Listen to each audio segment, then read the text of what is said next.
Mesdames et messieurs, bienvenue à ces rendez-vous de Replique.cd qui revient aujourd'hui avec une question qui taraude l'esprit des parents, une question qui nous concerne, c'est-à-dire l'enseignement en RDC, principalement l'enseignement secondaire, l'enseignement primaire, secondaire et technique en RDC. Nous parlerons de l'EPST aujourd'hui avec le projet qu'a lancé les chefs de l'État Félix-Antoine Tshisekedi, les projets que Félix Tshisekedi a voulu que ça soit matérialisé, bien que depuis 2018 reconnu dans la Constitution, c'est-à-dire la gratuité de l'enseignement primaire.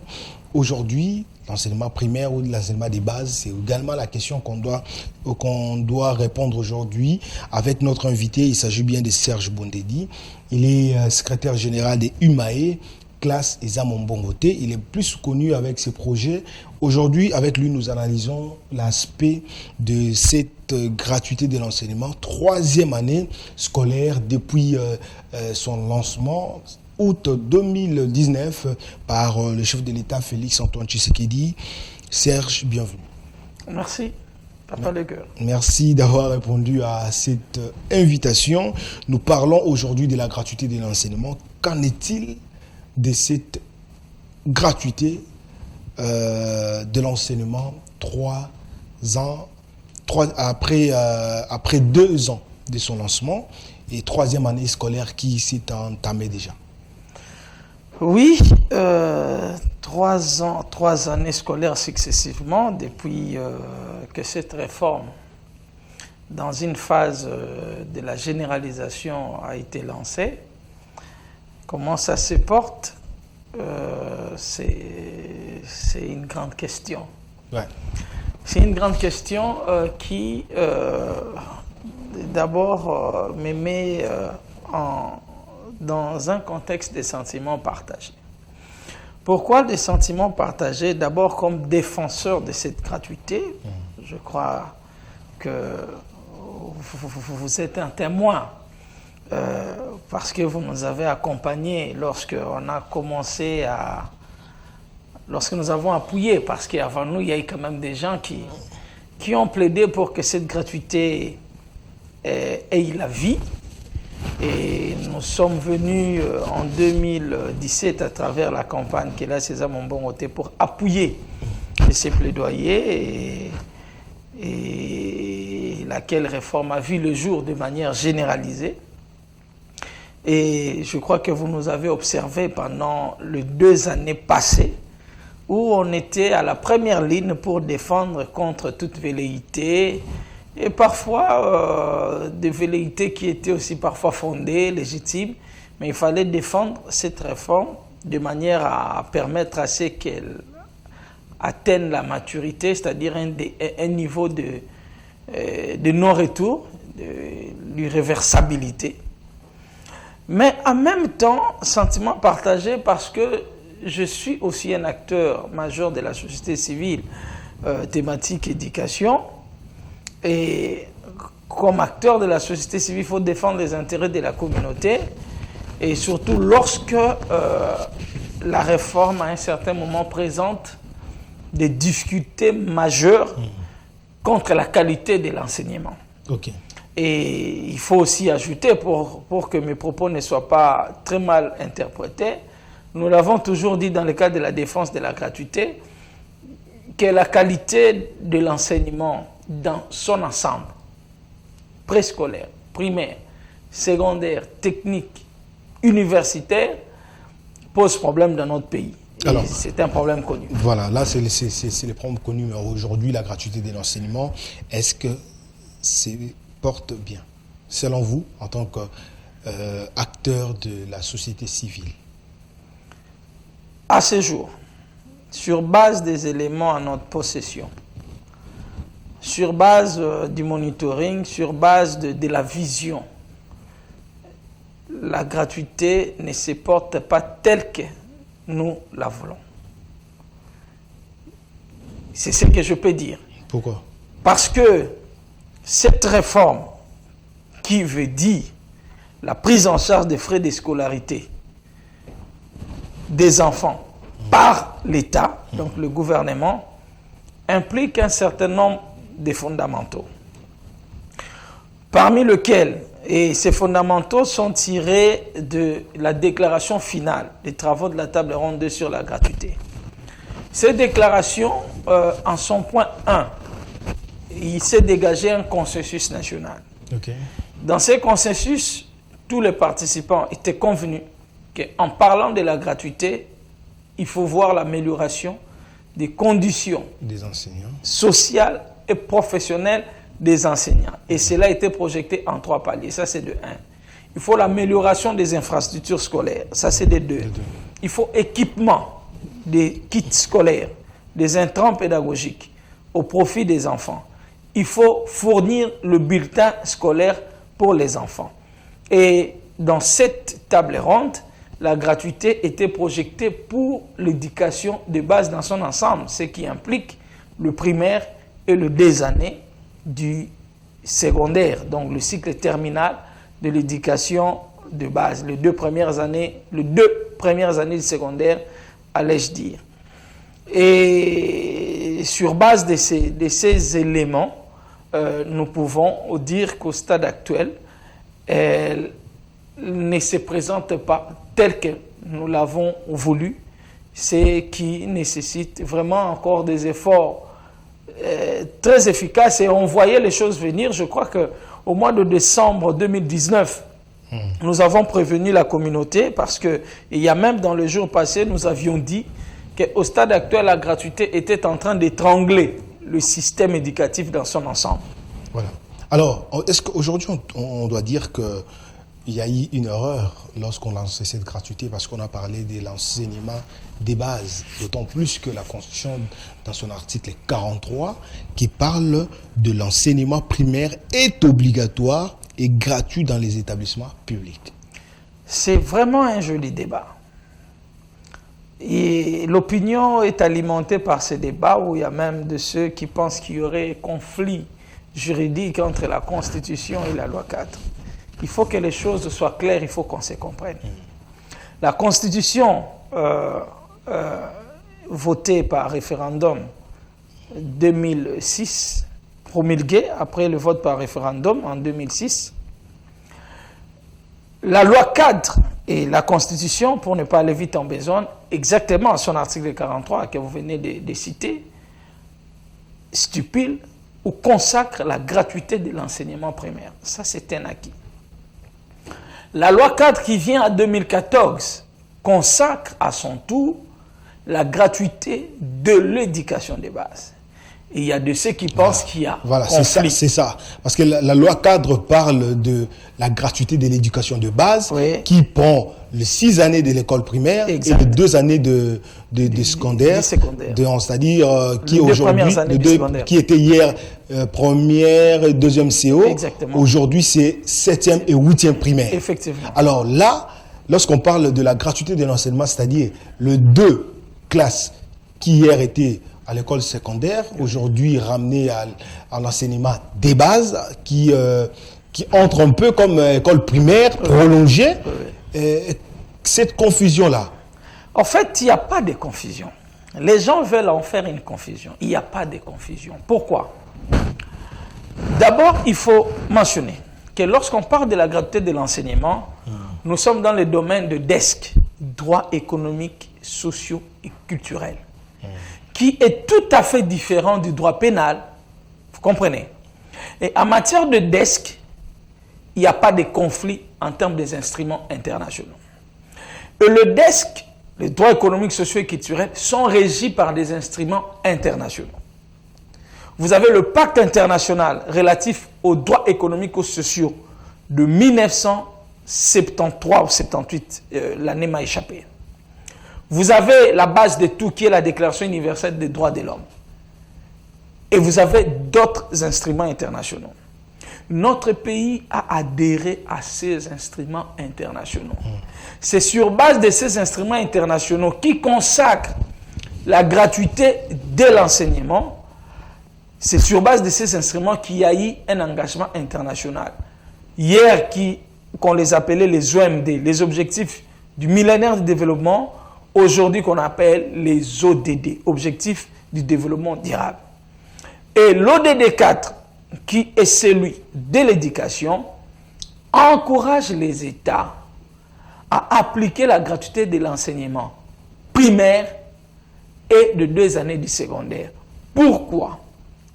Parce que lorsque l'enfant passe à l'école primaire, il apprend à lire et à écrire.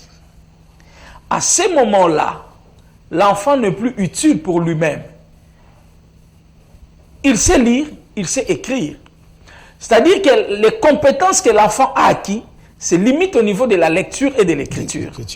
Mais au niveau du secondaire général, l'enfant sera utile, que ce soit vis-à-vis de lui-même, même vis-à-vis de la communauté. C'est-à-dire que l'enfant va apprendre un certain nombre de compétences. C'est-à-dire que vous pouvez, tel que nous sommes ici, l'enfant peut être placé à la porte pour accueillir les gens comme réceptionnistes, sans pour autant entrer dans le débat sur le travail des enfants. C'est à ce moment-là que la communauté internationale a estimé, pour permettre aux enfants d'être utiles même vis-à-vis de la communauté, il faut leur accorder de possibilités, de chances, au-delà de l'apprentissage de la lecture et de l'écriture, mais de disposer également de l'orientation scolaire. Voilà. C'est ça qui implique maintenant la réforme sur l'éducation de base. Voilà. Le problème qu'il y a dans notre pays, c'est un problème technique et non un problème juridique. Ceux qui pensent qu'il y a conflit entre la Constitution et la loi 4, ils se trompent. Parce qu'en matière de desk, il n'y a pas de conflit entre les instruments internationaux. Parce que la loi 4 vient consacrer ou vient réaffirmer beaucoup plus de droits par rapport à la Constitution. Et la loi portant protection de l'enfant insiste sur la primauté de l'intérêt de l'enfant. Dès lors que la loi 4 donne plus de droits à l'enfant, vous ne pouvez pas déclarer cette loi être en conflit avec la Constitution. Ça, c'est de 1. Et de 2. Alors, oui, allez-y, de 2. Et de 2. Je voulais dire, cette loi promulguée en 2014 a suivi son processus normal de conformité, celui de la conformité à la Constitution.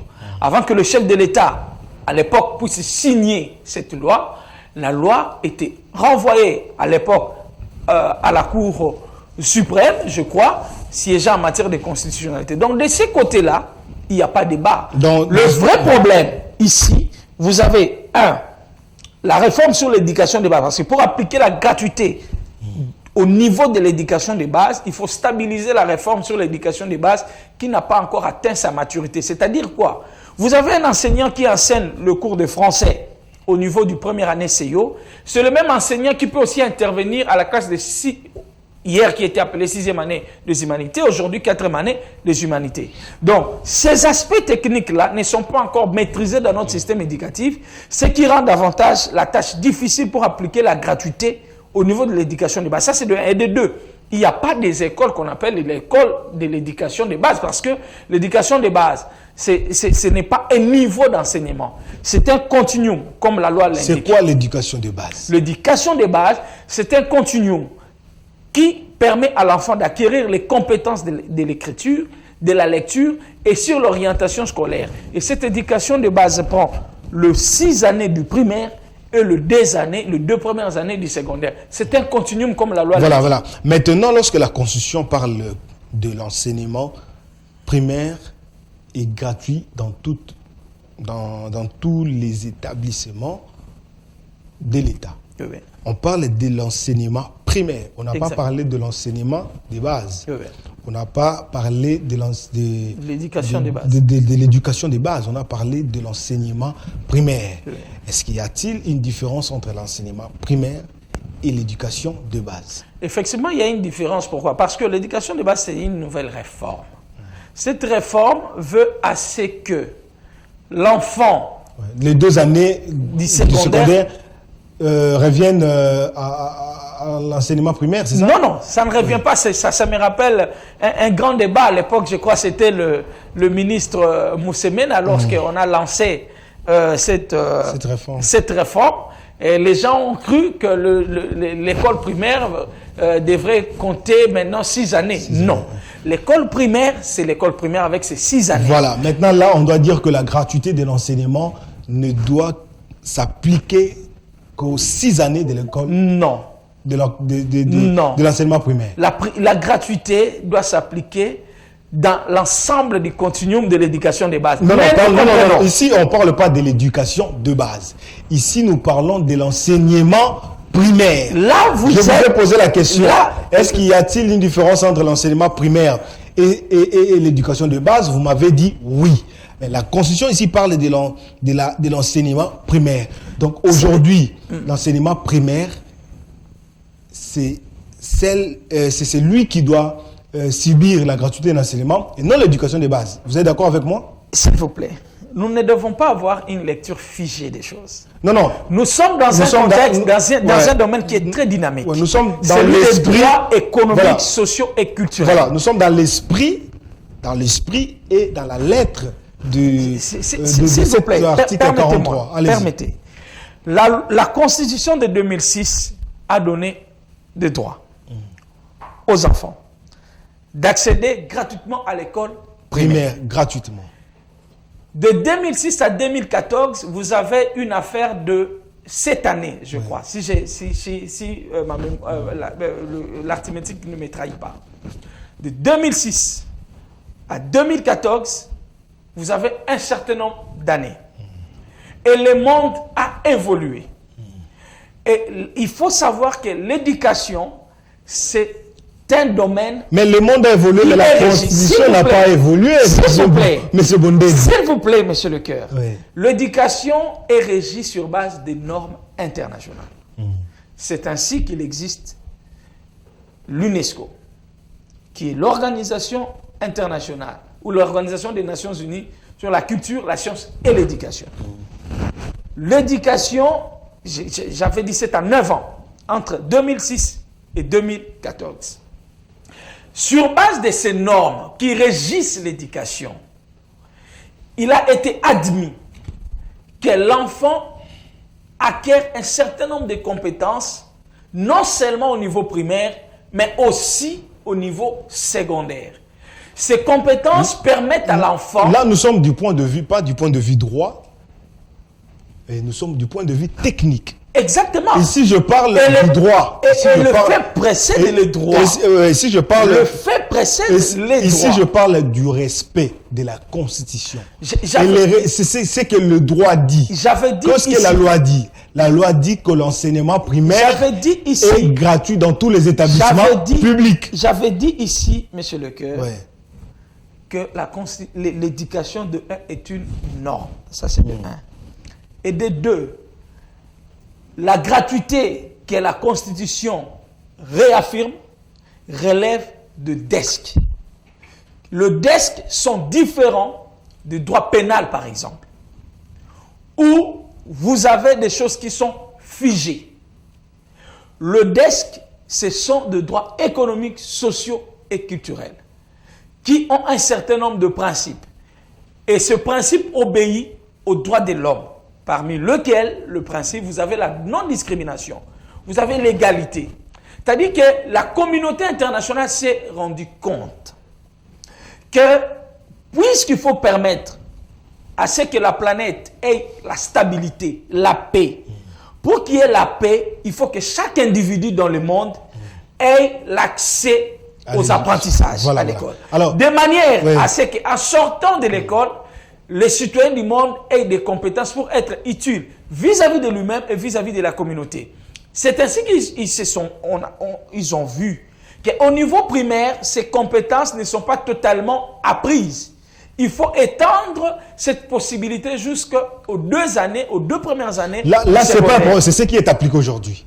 Non, aujourd'hui, ce n'est pas le cas. Non, c'est-à-dire aujourd'hui, il y a l'éducation de base qui reconnaît également les 2 années, comme on prend l'enseignement primaire et les 2 années de secondaire. Légalement, maintenant, c'est un peu ça. Donc, c'est-à-dire, les 2 enseignements ne sont pas identiques.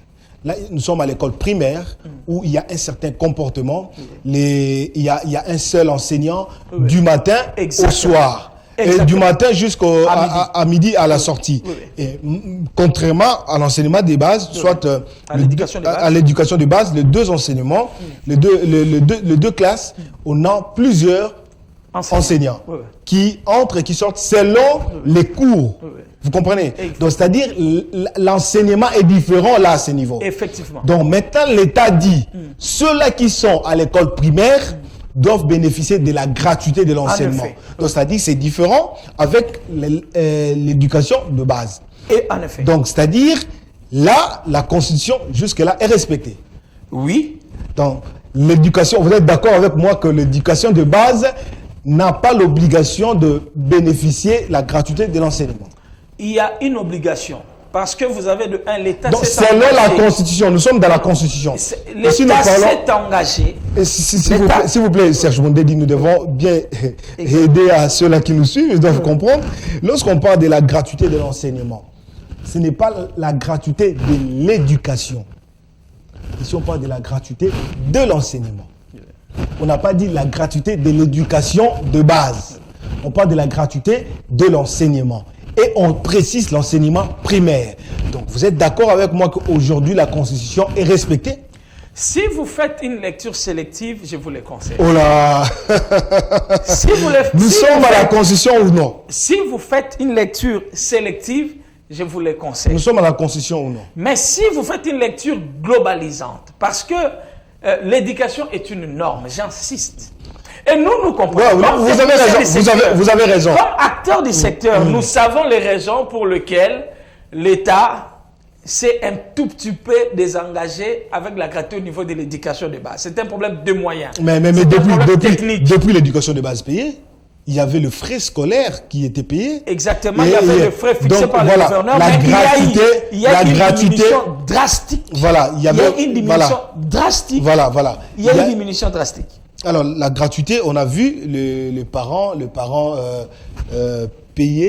payait plus le frais de motivation. Et d'ailleurs, on va demander d'abord à notre équipe de nous balancer d'abord un spot qui était réalisé par le parti politique Autre Vision du Congo, cher à Didier Boudimboula, l'actuel ministre des Hydrocarbures, qui était également le vice-ministre de l'EPST, et il a accompagné vraiment la communication de cette gratuité de l'enseignement. On peut suivre.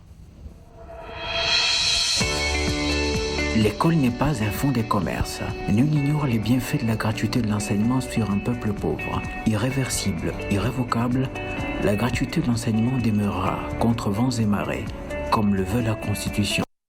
Aucune école publique ni conventionnelle ne doit s'y opposer. Militons pour une nation d'élite où tout le monde a droit à l'éducation. Fini les frais de motivation. Vive la gratuité de l'enseignement. Message du parti politique Autre Vision du Congo.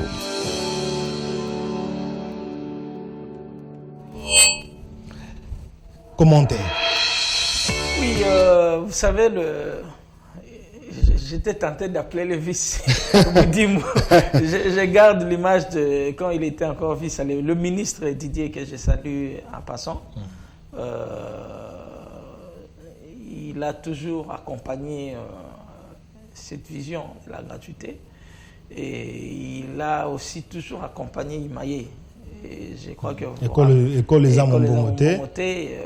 Il a réalisé plusieurs spots avec ces slogans-là, et même dans ses sorties médiatiques. Et je crois qu'il était parmi le rare de personnalités qui, ouvertement, c'est comme aussi le ministre Tony actuellement, qui, dans ses sorties médiatiques, il parle aussi de École des âmes Mbongoté ouvertement. C'est un grand progrès, contrairement aux anciens ministres qui voyaient dans ces slogans comme s'il y avait un diable qui logeait derrière ces slogans. On peut dire que c'est le peuple d'abord. École des âmes Mbongoté, c'est le peuple d'abord. Oui, parce qu'il faut faire valoir le droit du peuple. Vous savez, le ministre proche de l'UDPS et de l'UDPS soutiennent et accompagnent le projet École des âmes Mbongoté. Bon, peut-être une anecdote. Vous savez, même le chef de l'État, je n'ai jamais dit cette histoire. Le chef de l'État, quand il était encore dans l'opposition, il était parmi les grands lecteurs de publications de l'École des âmes Mbongoté. Et il le connaît par cœur. Donc, c'est tout à fait normal. Ils étaient dans l'opposition et Et d'une manière ou d'une autre, ils aimaient ce qu'on faisait. Bien sûr qu'à l'époque, à côté du pouvoir aussi, il y avait quelques-uns qui admiraient notre travail. Bon, vous savez, quand vous êtes dans les affaires, parfois, ce n'est pas facile d'approcher ouvertement les leaders de Alors, revenons un oui. peu à notre débat. Vous avez suivi le sport, on parle de l'enseignement, de la gratuité de l'enseignement est irréversible. Oui, oui. Donc, c'est-à-dire, aujourd'hui, on peut dire que ceux-là qui pensent du rétropédalage du gouvernement, ils se trompent parce que jusque-là, la gratuité de l'enseignement est respectée selon l'esprit et la lettre de la Constitution. Bon, en fait, peut-être le timing ne nous permettra pas. Rétropédalage, bon, ça dépend de la lecture d'une personne à une autre. Vous savez, ce qui s'est passé, peut-être on ne peut pas tout dire, mais c'est ce qu'on appelle en médecine un coup de poing external. C'est-à-dire que cette année qui a commencé, il y avait un problème majeur, conflit social, entre l'employeur et ses employés. Et ce conflit social avait des conséquences énormes. En même temps, à côté de ces conflits sociaux qu'il fallait gérer, il y a la réforme sur la gratuité qui nécessite beaucoup de moyens.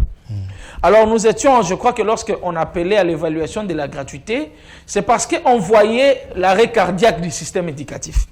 On voyait cet arrêt cardiaque venir et nous avons frôlé cet arrêt cardiaque cette année. C'est-à-dire qu'on a frôlé l'année blanche. Alors il était tout à fait compréhensible que le pouvoir organisateur puisse procéder par le coup de poing external. C'est-à-dire que vous avez quelqu'un qui est agonisant, qui ne respire plus, il faut le frapper à côté de l'external ici pour qu'il reprenne, pour que le battement de cœur reprenne. C'est ce qui s'est passé. Et nous ne pouvons que noter. Mais il faut avouer que la gratuité a ébuté un problème de moyens. Et nous saluons la signature par le Premier ministre du décret redynamisant et restructurant le Fonds de promotion de l'éducation, aujourd'hui Fonds de promotion de l'éducation et de la formation. Donc nous saluons parce que ça vient contribuer aux réponses sur le problème de moyens. Alors, rétropédalage comme tel, ça dépend de plusieurs analyses. Et je crois, je vais réitérer ce que j'ai toujours dit, nous sommes face à deux cas. Le premier cas, c'est un débat d'école, ce que nous venons de faire ici, c'est vraiment un débat d'école. Et la réponse à ces questions, l'éducation de base et consorts, ne peut venir que de manière pluriannuelle. Parce que on peut, c'est le souhait, je crois que même le chef de l'État a émis le souhait de voir la gratuité jusqu'au niveau universitaire. Mais pour le faire, il faut vraiment un document de politique qui s'étend sur plusieurs années. C'est la même chose avec la gratuité. Même la gratuité au niveau primaire, ce n'est pas facile. Hein. C'est rien qu'au niveau primaire. S'il faut financer les activités parascolaires des enfants, dans des zoos, dans des différents sites, est-ce que l'État en a les possibilités? Donc, même au niveau primaire, c'est un grand chantier. Et donc, nous pensons que tout en ne partageant pas totalement, surtout la reprise de la motivation qu'on appelle aujourd'hui appui, tout en ne partageant pas... Est-ce que c'est le frais de motivation? Oui, on a que... C'est juste un changement. Le frais scolaire est... Ce n'est qu'un changement de concept. Les frais scolaires est fixé par les gouverneurs. Oui. Les frais de motivation est fixé par les chefs d'établissement. Et là, nous avons vu les gouverneurs prendre les arrêtés et fixer les frais des frais de scolarité. Donc là, on ne dira pas que c'est les frais de motivation. C'est encore un grand débat. Voilà. Donc vous êtes d'accord avec moi que le frais de motivation est fixé par les chefs d'établissement? Vous êtes d'accord avec moi? D'abord... Vous êtes d'accord avec moi? S'il vous plaît. Je vous pose la question. S'il vous plaît. S'il vous plaît. C'est encore un grand débat. Pourquoi? Parce que on comprend. Le fait que, vous savez, après la gratuité, parmi les recommandations, il fallait revoir la loi cadre. C'est-à-dire qu'il fallait abroger certaines dispositions qui donnent au gouverneur la compétence de fixer le frais. Même aujourd'hui, un gouverneur peut se dire qu'il fixe au niveau primaire. Il n'y a aucune contrainte légale. Mais la Constitution, contrainte légale, on parle de la gratuité de l'enseignement à l'école primaire. Là, vous pouvez nous ramener dans l'anarchie alors. Non, c'est-à-dire donc les gouverneurs peuvent... Je m'explique. Voilà, allez-y. Je m'explique. L'article 43 de la Constitution est générique. Avant 2019, cet article existait, oui ou non? C'est vrai, c'est à vous de me poser des questions. Il n'y avait pas la volonté politique. Non, il y a eu d'abord un consensus. Il n'y avait pas une imposition, c'est-à-dire l'État, connaissant bien ses limites, ne voulait pas imposer les respects de cet article. Aujourd'hui, le chef de l'État lui-même porte cet article. Mais je vous dis qu'il y a ces écoles primaires publiques, au moment où nous parlons, où les enfants interviennent. Les parents interviennent. Les parents interviennent. Ben même oui, si c'est de la triche et c'est de la violation de la Constitution. Et ces parents ou bien les écoles, ces écoles peuvent être interpellées par la justice. Ceci démontre qu'il y a deux problèmes. Et pourquoi ces problèmes existent? C'est parce qu'après 2019, il fallait un travail pour suivre. Et ce travail n'avait pas suivi convenablement. Merci beaucoup. Notamment la révision de la loi 4 dans certaines de ces dispositions. Et ces dispositions posent encore des problèmes jusqu'aujourd'hui. Nous sommes arrivés à la fin. Une question, peut-être c'est la dernière. Entre la Constitution et la loi cadre, quelle est cette disposition ou bien quelle est cette loi qui doit être qui doit primer? Je vous dis que entre la Constitution et la loi cadre. Nous sommes dans un secteur normatif. Non. Nous parlons ici de droit. Et ce secteur normatif vous êtes d'accord avec moi est internationalement régi. Ben oui, est internationalement régi. Entre la loi internationale, les lois internationales, les droits internationaux et les droits national, quel est le droit qui doit primer? C'est les lois internationales. Les lois internationales. Oui. Les lois internationales. Lorsque les lois internationales sollicitent à ce que les chefs, les pays puissent consacrer l'enseignement primaire et gratuit, c'est ce que la Constitution fait. Bon, entre l'enseignement, la gratuité du primaire et de l'éducation de base, laquelle entre les deux donne plus de droits à l'enfant? C'est la loi cadre. C'est ça qui donne plus de droits à l'enfant. Les lois cadres se réfèrent à la Constitution. Mais je vous dis, c'est pour cela que je vous ai dit que nous sommes dans un débat d'école. Pour vous, les deux classes de l'enseignement des bases ne devaient pas être fixées dans le frais de scolarité. Non, nous savons que l'État je vous pose des questions. L'État était en face je suis dans la logique ici. Je suis dans la logique ici. Oui. Donc vous êtes d'accord avec moi que l'État avait pris une mesure qui était en dehors des dispositions constitutionnelles de suspendre les frais de motivation jusqu'en 6e des humanités. Non, malheureusement, le temps a touché à sa fin. Je vous pose la question, répondez. Nous sommes en fin. J'étais acteur dans ces choses-là. Non, je vous pose la question, répondez. Je ne peux pas répondre à l'arithmétique. Si on a supprimé les frais de motivation parce que le chef de l'État avait instruit son directeur de cabinet à l'époque, Caméré, le président Vital Caméré, d'instruire le ministre du budget à réajuster les salaires de tous les enseignants. C'était une mesure de grâce et puis c'était pas une obligation constitutionnelle. En réajustant ces salaires, c'était une mesure de grâce et non. En réajustant ces salaires, l'État était rentré dans son rôle et ses obligations. Voilà. Donc il n'y avait plus raison que les enseignants payent les parents payent les enseignants pour lesquels sont employés de l'État. Vous êtes d'accord avec moi, cette disposition qu'avait pris le chef de l'État, c'est une disposition qui n'était pas imposée par la Constitution. De demander aux écoles, même secondaires, je parle 6e, 5e, 4e et consorts, de ne plus payer les frais de motivation. Ou bien les frais, les écoles de fixer les frais scolaires. Vous êtes d'accord avec moi? Tout s'est fait par consensus. Vous êtes d'accord avec moi que c'était une mesure de grâce, une mesure qui n'est... Non, c'était une mesure prise, mais après, le contexte a évolué. Le contexte a beaucoup évolué. Merci. Et l'État, nous comprenons que l'État s'est retrouvé dans une situation agonisante. Mais nous appelons, s'il vous plaît, le gouvernement, le plus tôt que possible. Nous savons que ce plaidoyer est en train d'être pris en charge. Nous devons, au-delà de Mbouela, il faut un autre cadre pour réunir tous les acteurs éducatifs de manière à régler des choses durablement. Pour conclure notre émission, doit-on dire aujourd'hui que la gratuité de l'enseignement primaire a commencé avec Félix Antoine Tshisekedi ou bien cet enseignement a débuté depuis 2010 avec Joseph Kabila? La gratuité a commencé avec le président Kabila, mais de manière séquentielle. Et dans les contenus, sous le président Kabila, ça visait de frais non pertinents, c'est-à-dire de frais fixés au niveau national et au niveau... D'abord, il y avait au niveau national. C'était dans quel coin du pays? Parce qu'à Kinshasa, c'était pas... Toutes les provinces sauf Kinshasa et Lubumbashi. Et première année primaire et deuxième année primaire. Seulement. Et cela concernait seulement le frais de Minerval qui coûtait à l'époque, c'était une affaire de 1000 francs. Mais la différence de la table ronde 2 sur la gratuité... Donc c'est-à-dire on payait, mais à des montants très dérisoires.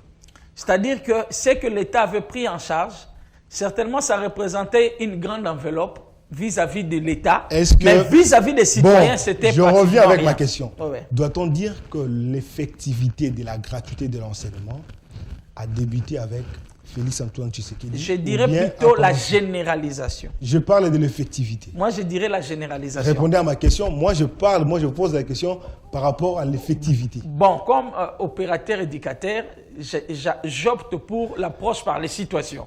C'est-à-dire, par l'approche par les situations, le fort du président Félix, il a généralisé la gratuité. Et ça, il faut lui féliciter. Merci Serge Bondedi d'avoir répondu à notre invitation. Ça ne sera pas une première et une dernière.